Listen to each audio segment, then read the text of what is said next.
Naturaleza y fundamento.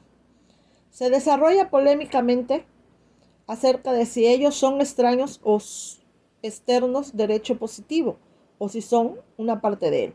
La posición racionalista, un derecho natural que incide en el derecho en dos órdenes jurídicos o específicos y distintos: natural, razón, y positivo, voluntad del sistema político. Derecho es un producto de la inteligencia humana que descubre y desarrolla y combina criterios que en nunca un comportamiento entendida como justo, su efectivo cumplimiento, acuerdo a los criterios jurídicos, es una obra de voluntad. Según la doctrina positivista, los principios mencionados serían una parte del derecho positivo. Sin embargo, nunca podrían imponer una obligación que no fuera sancionada por el mismo ordenamiento positivo, por lo que se entiende que cada ordenamiento positivo tiene sus particulares generales y que no existen principios jurídicos de carácter universal. Problema teórico y práctico. Desde un punto teórico, investigador jurídico debe conocer la referencia o teorías del derecho natural, la equidad y la teoría de justicia, que es el más importante cuando hay necesidad de aplicar los principios generales del derecho. Desde el punto de vista práctico, los jueces, para aplicar una norma, deben de ser primero todas las leyes y, ante su insuficiencia, vacío o ausencia, aplicar los principios generales del derecho. Las funciones de los principios tienen tres funciones normativas: creativa, interpretativa, integradora. Son la causa y el fin, el origen y el término del derecho. Función creadora.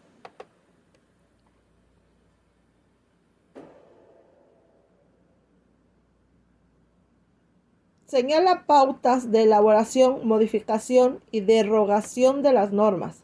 Los principios son los postulados éticos que informan, inspiran, orientan a la actividad del órgano constituyente, legislativo y ejecutivo. Por lo tanto, constituye la base y el ordenamiento jurídico que origina la función de leyes y reglamento, sentencia, la cual forma parte de la de la materia, derecho positivo. Por ello, el legislador debe de conocer los de ser protegidos frente a actos arbitrarios, repentinos, improvisados o similares por parte del Estado. Ejemplo, desalojos de puestos ambulatorios. Principios de libertad. El artículo 2 de la Constitución: toda persona tiene derecho a la libertad y seguridad. En consecuencia, nadie está obligado a hacer lo que la ley no manda, ni impedido de hacer lo que ella prohíbe. Conclusiones. Los principios generales del derecho constituyen para el derecho comparado un tema básico de los ordenamientos jurídicos con base de la familia romántica. Las funciones creativas, interpretativas, interrogadoras no actúa independientemente, sino que en la aplicación del derecho opera auxiliándose una u otra. Así, cada interpretación de una norma basada en los principios es una nueva creación para colmar una laguna legal en lo necesario. Interpretar el derecho ya existen según los principios. Los principios generales, que constituyen normas aplicadas, subsidiarias, por falta o deficiencia de la ley, no se encuentran dentro, sino fuera del ordenamiento positivo, y han de estar en esas aspiraciones naturales, ideales, de justicia, las convicciones sociales, económicas, culturales, religiosas, morales y políticas. Por lo tanto, constituyen la base de todo sistema de derecho. Los principios generales del derecho en nuestro país son problemas tanto teóricos como prácticos. Voy a nombrar algunas frases que orientan a juzgadores o abogados, brindan soluciones concretas a controversias. Están reconocidas por artículos del artículo 14 de la Constitución. Aplican situaciones jurídicas y de la vida cotidiana. Lo que está prohibido está permitido. Lo que es nulo no procede efecto alguno. Primero en tiempo, primero en derecho. Lo accesorio sigue la suerte de lo principal. Lo que no consta en los autos del pleito no existe en el mundo. No hay mejor testigo que el papel escrito. La sentencia solo obliga a las partes. El que afirma está obligado a probar. No hay mora antes de que haya petición. Lo que es nulo, en principio, no se hace válido con el tiempo. A costumbres es lo mejor intérprete de la ley. Las obligaciones no se presumen, hay que demostrarlas. A confesión de partes, relevo de pruebas. La ley es origen y el término del derecho. Función creadora.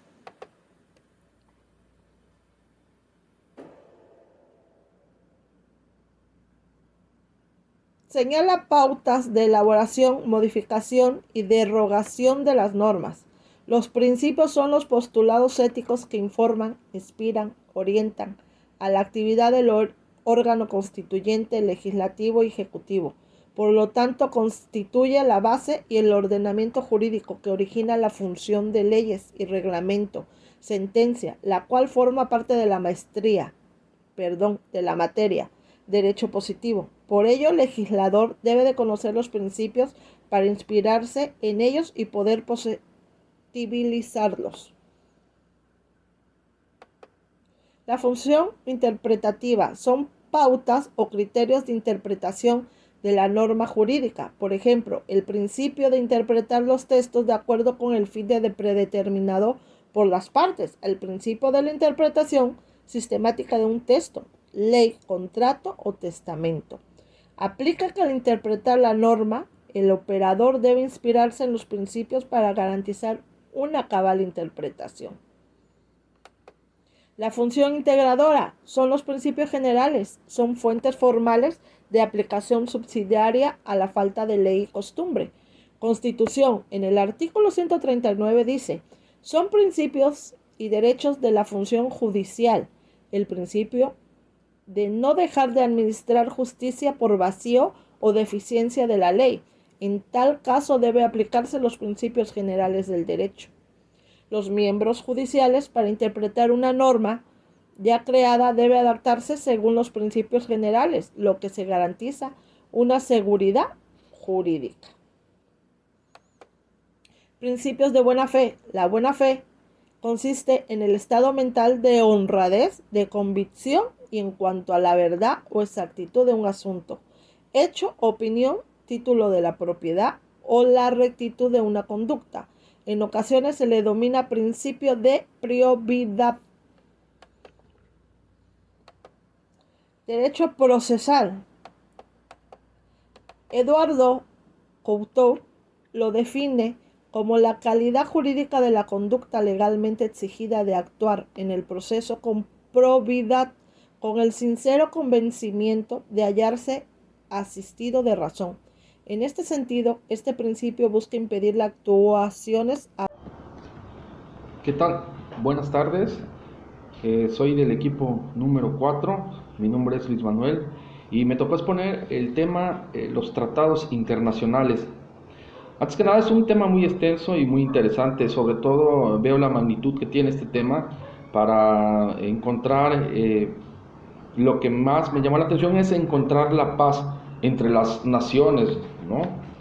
Naciones en el Estado o igualmente, como dice la materia, internacionalmente con el otro lado del mundo, ¿no? Digámoslo así. Bueno, en mayo de 1999, el Pleno de la Suprema Corte de Justicia de la Nación estableció una tesis con la que modificó la interpretación sobre la jerarquía normativa que ocupan los tratados internacionales en el sistema jurídico mexicano. La definición sobre la posición en la que se ubican los tratados internacionales en nuestra orden jurídica ha partido tradicionalmente del análisis del artículo 133 de la Constitución Política de los Estados Unidos Mexicanos, o sea que está contemplado en ese artículo. Ahora, México ha celebrado tratados internacionales desde el inicio de su vida como nación independiente, y estos han desempeñado siempre un papel importante en las relaciones del país con el exterior. Los tratados internacionales regulan algunas materias que tienen un impacto directo en el derecho nacional, como es el comercio, los derechos humanos, las relaciones contractuales, el medio ambiente, etcétera. Y voy a mencionar, para no extenderme mucho, en los tratados que ha intervenido México.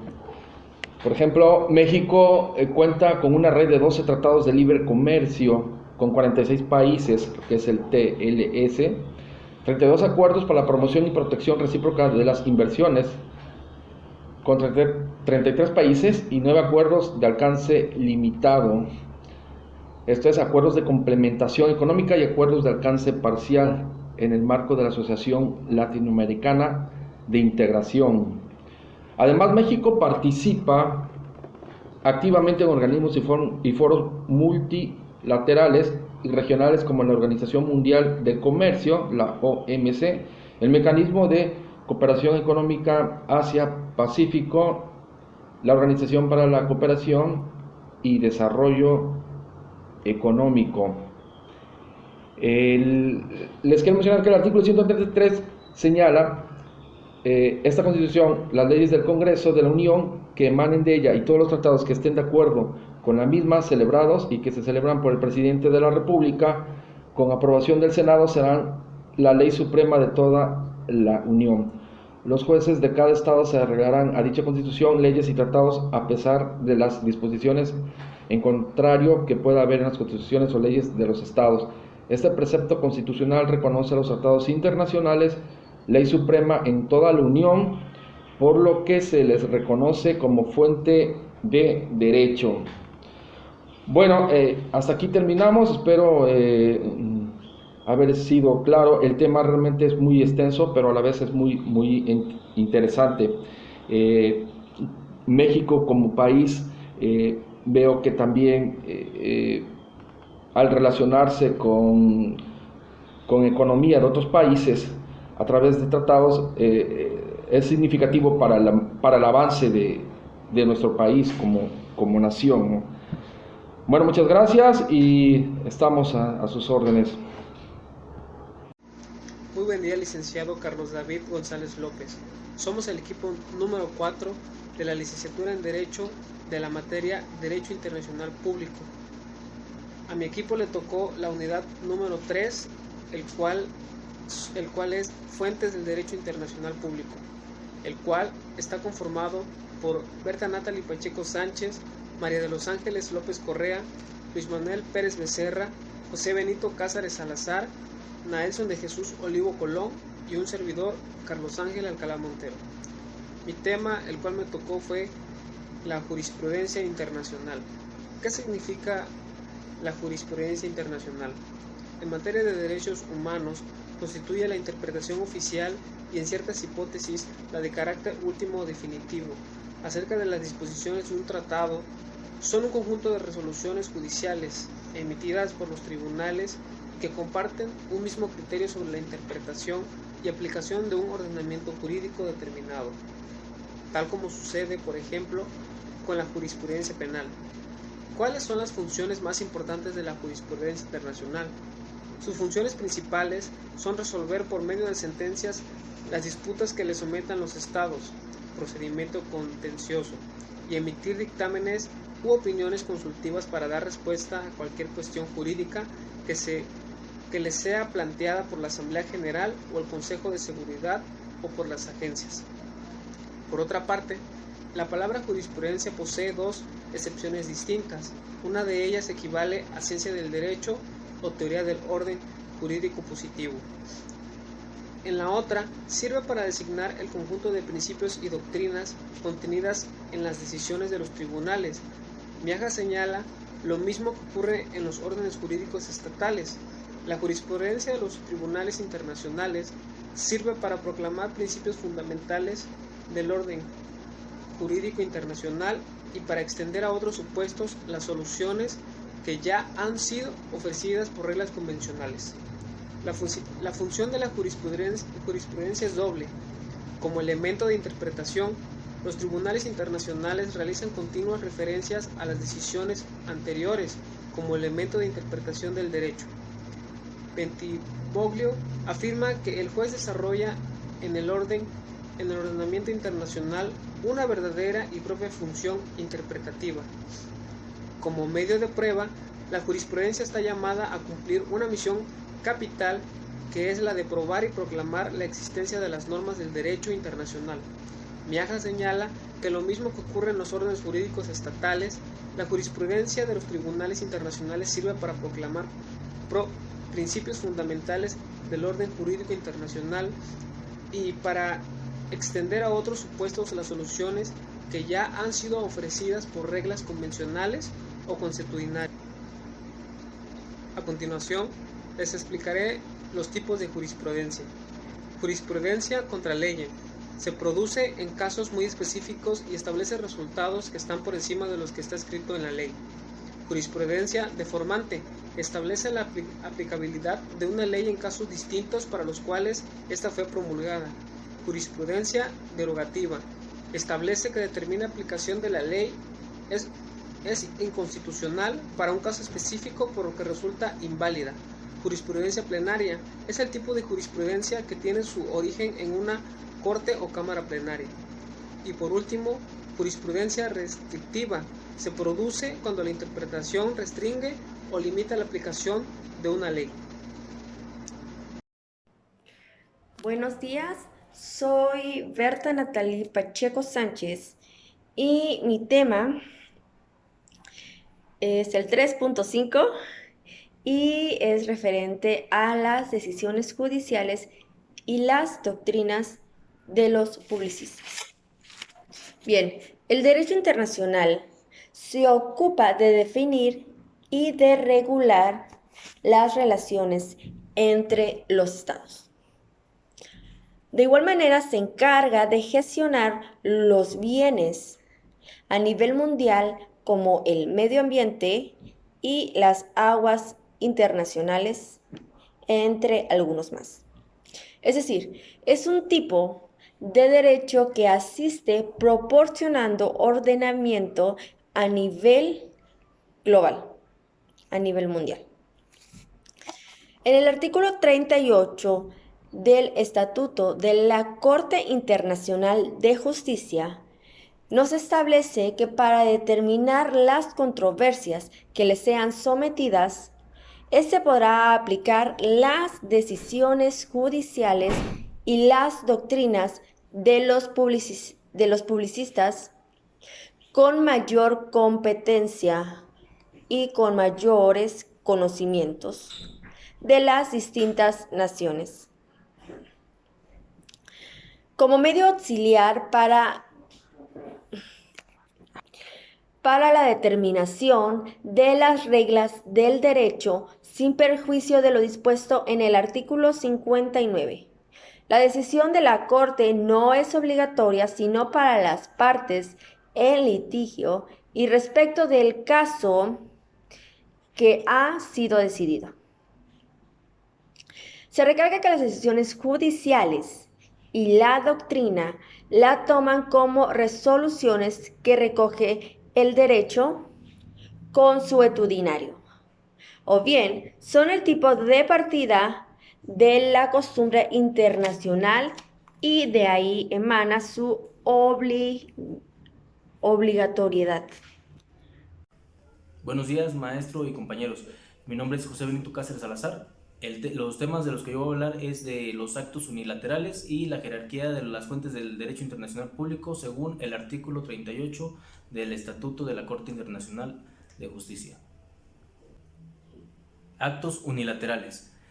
Entendemos por tal la manifestación de voluntad de un solo Estado, cuya validez no depende de otros actos jurídicos y que tiende a producir efectos, creación, modificación, extinción o conservación de derechos y obligaciones, para quien la emite y en ocasiones para terceros. De este concepto deducimos que los elementos esenciales del acto unilateral son: haya manifestación de voluntad unilateral realizada por un solo sujeto que no depende de otros actos jurídicos, que produce efectos de quien la realiza, que queda obligado por su propio comportamiento. La importancia del acto unilateral radica en que, si bien en principio no es una fuente del derecho internacional, sí que compromete la actuación del Estado que lo realiza, siéndole por tanto oponible. es decir, el Estado queda ligado por sus declaraciones, pudiendo llegar a generar obligaciones para él mismo. La mejor expresión de lo que el acto unilateral supone para el Estado que lo realiza la encontramos en la teoría anglosajona del estopel. Cuando un sujeto a través de sus declaraciones lleva a otro sujeto a creer en cierto estado de cosas y actúa en consecuencia, el primero no puede establecer frente a este un estado de cosas diferente. Las figuras de los actos unilaterales más frecuentes son las siguientes. El reconocimiento, que es una declaración de voluntad unilateral para la cual un sujeto de derecho internacional constata la existencia de un hecho, de una situación o de una pretensión y expresa su voluntad de considerarlas como legítima. Se trata de un acto unilateral habitualmente relacionado con el reconocimiento de estados y de gobiernos. La renuncia consiste en una manifestación de voluntad de un sujeto dirigida a abandonar un derecho o poder propios con la finalidad de provocar su extinción. La protesta, manifestación de voluntad unilateral por la que un sujeto de derecho internacional toma posición contraria respecto de un acto, pretensión o situación de hecho creada por otro u otros sujetos de derecho internacional y muestra con ello la no aceptación de las consecuencias que de ello se pudiera derivar. La notificación, que consiste en el acto por el que se pone en conocimiento de un tercero un hecho, una situación, una acción o un documento del que se pueden derivar actos jurídicos y que será en consecuencia considerando como jurídicamente conocido por aquel a quien se ha dirigido. Y la promesa, manifestación de voluntad unilateral por la que el sujeto de derecho internacional se compromete a un comportamiento futuro. Por su parte, Guillermo Moncayo nos da una definición más escueta que nos dice que el acto unilateral es la manifestación de voluntad que genera derechos y obligaciones para un Estado y que puede generar efectos para un tercero. En este caso, los efectos tendrán que ser de manera positiva. Jerarquía de las fuentes del derecho internacional público según el artículo 38 del Estatuto de la Corte Internacional de Justicia. Artículo 38. La Corte, cuya función es decidir conforme al derecho internacional las controversias que le sean sometidas, deberá aplicar a las convenciones internacionales, sean generales o particulares, que establecen reglas expresamente reconocidas por los estados litigantes. B. La costumbre internacional como prueba de una práctica generalmente aceptada como derecho. C. Los principios generales de derecho reconocidos por las naciones civilizadas. D. Las decisiones judiciales y las doctrinas de los publicistas de mayor competencia de las distintas naciones, como medio auxiliar para la determinación de las reglas de derecho, sin perjuicio de lo dispuesto en el artículo 59 del presente estatuto. La Corte Internacional de Justicia es uno de los órganos permanentes de la Organización Nacional de las Naciones Unidas.